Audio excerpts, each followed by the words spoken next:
오늘 본문은 야곱이 그의 양자로 입양한 요셉의 두 아들을 축복하는 장면입니다. 그런데 본문을 보면 야곱은 장자 므낫세보다 차자 에브라임에게 더 큰 축복을 해주고 있습니다. 이런 야곱의 차자에 대한 장자 축복은 당시의 관습과 인간의 이성으로는 참으로 납득하기가 쉽지 않은 일이었습니다. 그래서 요셉은 야곱이 눈이 어두워서 실수를 하고 있다고 생각하고 야곱의 뜻을 돌이키려고 했습니다. 하지만 야곱은 자신이 의도적으로 그렇게 하고 있음을 밝혀서 그의 행위가 하나님의 뜻에서 나온 것임을 나타내었습니다. 결국 이해하기 어려운 것은 야곱의 행동이 아니라 야곱으로 하여금 그와 같이 행동하게 하신 하나님의 섭리였던 것입니다. 이처럼 하나님의 섭리는 인간의 이성을 초월하고 있습니다. 성경에는 하나님의 섭리로 말미암아 장자가 아닌 차자가 선택된 경우가 종종 있습니다. 가인을 대신하여 아벨이 선택되었던 것이 그렇고 에서 대신에 야곱이 선택된 경우도 그렇습니다. 우리는 하나님께서 왜 장자 대신에 차자를 선택했는지 알 수 없습니다. 그것은 오직 하나님이 주권에 속한 것입니다.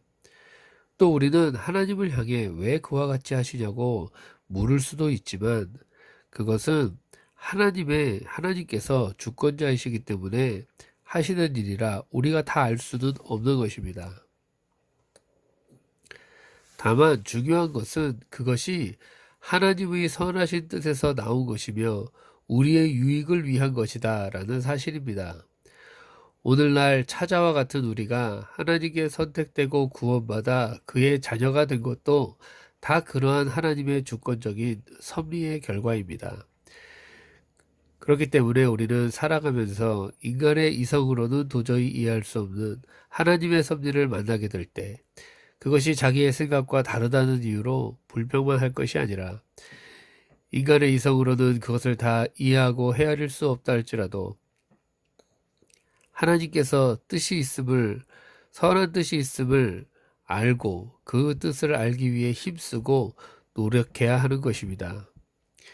그리고 또한 겸손하게 하나님께 이 모든 것을 맡겨드림으로써 하나님의 섭리 안에 우리가 있음을 스스로 증언해야 할 것입니다. 그것이 우리의 유익을 위한 것임을 알고 순종하면 선한 결과가 우리에게 나타날 것입니다.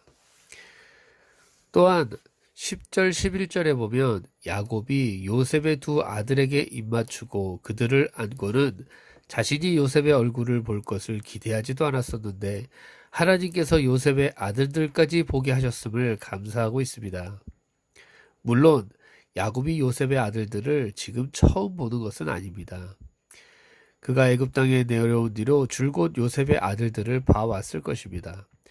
그럼에도 불구하고 이와 같이 하나님께 감사하는 것은 그의 마음속에 언제나 하나님께서 자신에게 허락하신 은혜와 축복에 대한 생각으로 가득 차 있었기 때문입니다.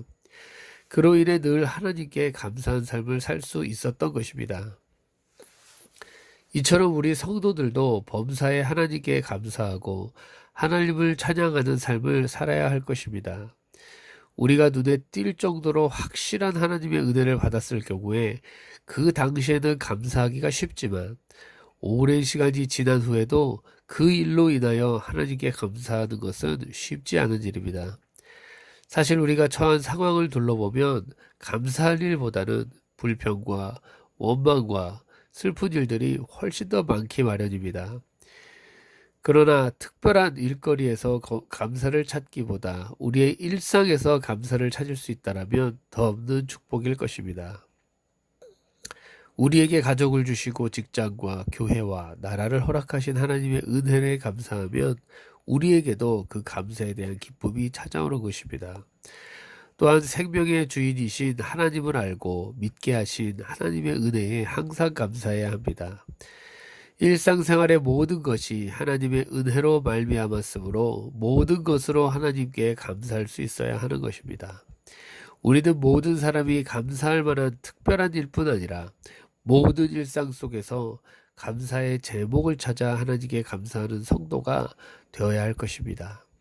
그러므로 하나님께서 주신 그 은혜와 사랑과 격려와 위로에 따라 남겨져 있는 자신의 삶을 충성되이 잘 따라 끝까지 충성하시기를 주님의 이름으로 축복합니다.